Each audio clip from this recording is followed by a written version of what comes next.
Everywhere I go, beauty finds its way in the little things of every day. A fleeting smile.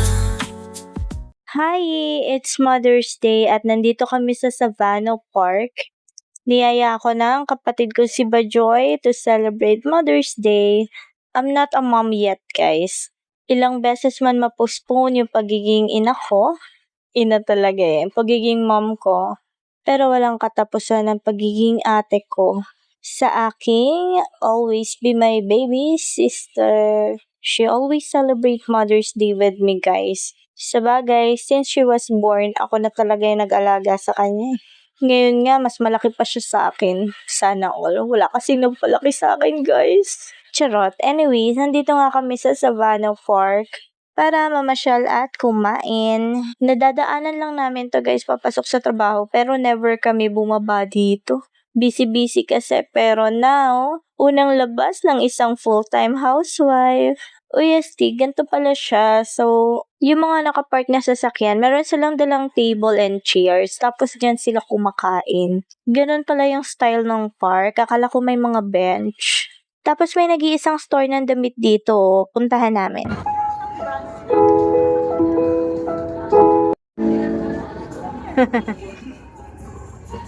Pumasok na nga kami sa loob. Malawak siya, guys, and ganito yung mga tinda nila. In fairness, hindi siya overpriced. Tumitingin nga ako ng polo shirt para kay mister, kaya lang puro mga t-shirt yun nandito.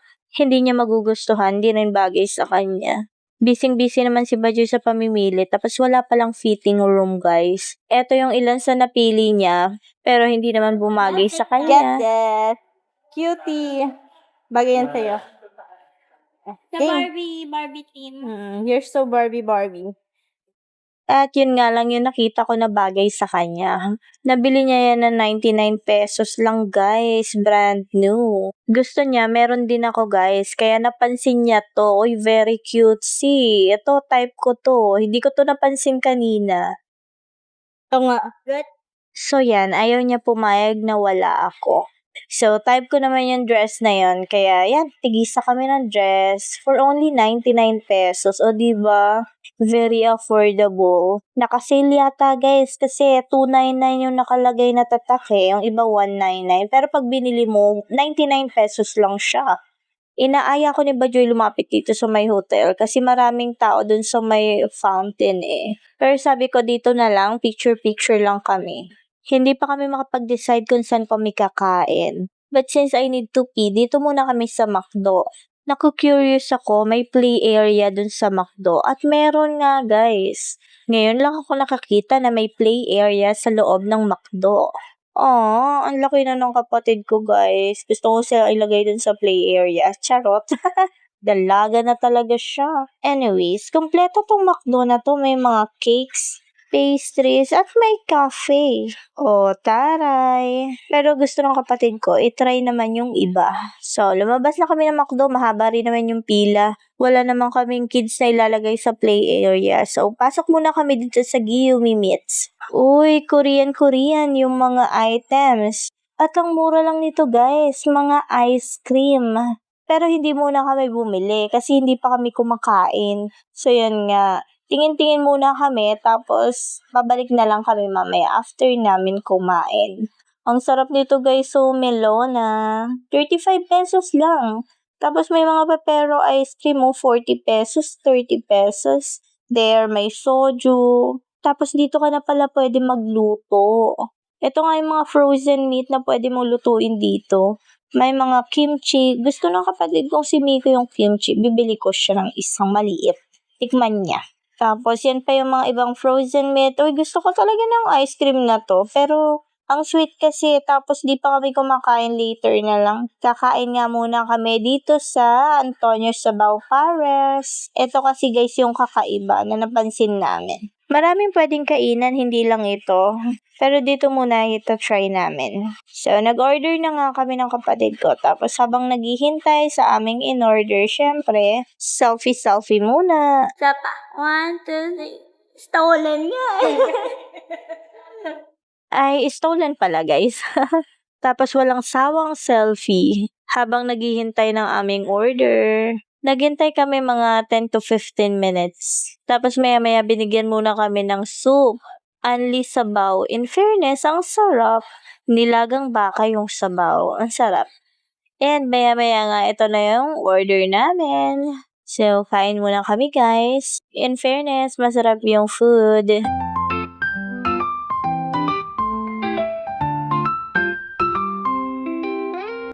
Umorder kami ng beef shawarma, truffle pasta. Kung mahilig kayo sa mga matcha, ito, perfect.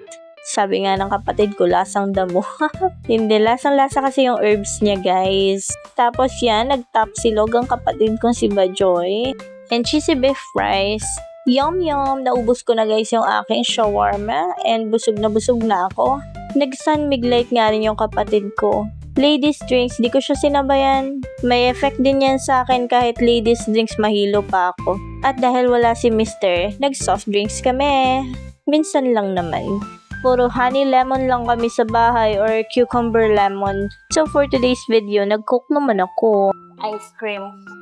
Ha? Ice cream. Ay, hindi ko na yata kaya. Ay, Nakalimutan ko. Meron pa. Ala, hindi ko na kaya kumain. Nakalimutan ko nga guys, babalikan nga pala namin yung Giyumi store para bumili ng ice cream. Hala, nabusog na ako. Ito yung sa labas ng Antonio Sabaw Pares na kinainan namin. Siyempre, nagpicture-picture muna kami. Tapos bumalik na kami dito sa Giyumi store kasi mga mag-ice cream pa pala. So dito nga sa store na to, pwede na mag-dine in kasi pwede na dito magluto. Mag-e-enjoy dito yung hipag ko, sayang di namin na isama. Anyways, ito nga yung mga tinda nila. Uy, very affordable, tingnan nyo. May seaweed, 55 pesos to guys, 3 pack. Tapos may iba't ibang flavor ng seaweed. Mahilig sa ganito yung hipag ko, magugustuhan niya. Next time nga, yayayain namin siya dito. Eto nga, may iba't ibang klase ng Korean noodles. Nandito yung mga buldak. Uy, super spicy niyan. Pero hindi mahilig sa mga spicy yung mister ko eh. Tapos nandito yung mga mixed balls, kung ano-ano. May vegetable, may crab stick, merong onion rings. Dito din may mga condiments ng pang-Korean. May mga seasonings din oh. May mga nabibili nga per pieces kasi pwede ka namang magluto dito. At syempre, merong mga chocolate. Kuha kami nitong Choco Pie Banana. And for my hipag, kukuha ko rin siya ng siguro itong Choco Pie na black sugar. Mas okay to? Yeah. Oo nga. Yan. Para kay Heidi. Para sa hipag ko, iniisip ko kung yung Choco Pie green tea. Pero sabi ng kapatid ko, mas okay daw yata yung Choco Pie black sugar. Kasi mahilig sa milk tea yung hipag ko. Uy, may samangko, guys. Ay, busog na nga ako. Weh! Oo nga. Dito na lang tayo sa hindi agad matutunaw. Yan, iba't ibang flavor ng Pepro. Original flavor, choco cookie, white cookie, crunchy, choco filled. Yan, kunin natin yung 5 flavors. And ano yung nilalagay ni Bajoy sa gilid? Almond choco ball. Dati, pag nag-grocery kami, itong si Bajoy yung tagalista ng mga bibilhin namin. Para maiwasan yung pagkuha ng mga hindi kailangan. So, siya din yung taga-awat kapag may kinuha ko na wala sa listahan. Pero minsan, nagugulat ako, may mga chocolate. So, sabi ko, bakit meron yan? Sabi niya, nakalista daw yun. Ay, very bright. Nakalista na agad pala yung kanyang chocolate. Pero ngayon, uy, nag-work na siya. Treat niya to, guys. Pinipilit niya talaga ako kumuha ng ice cream, kaya lang busog na ako ay matutunaw naman siya. Kumuha ka na parot.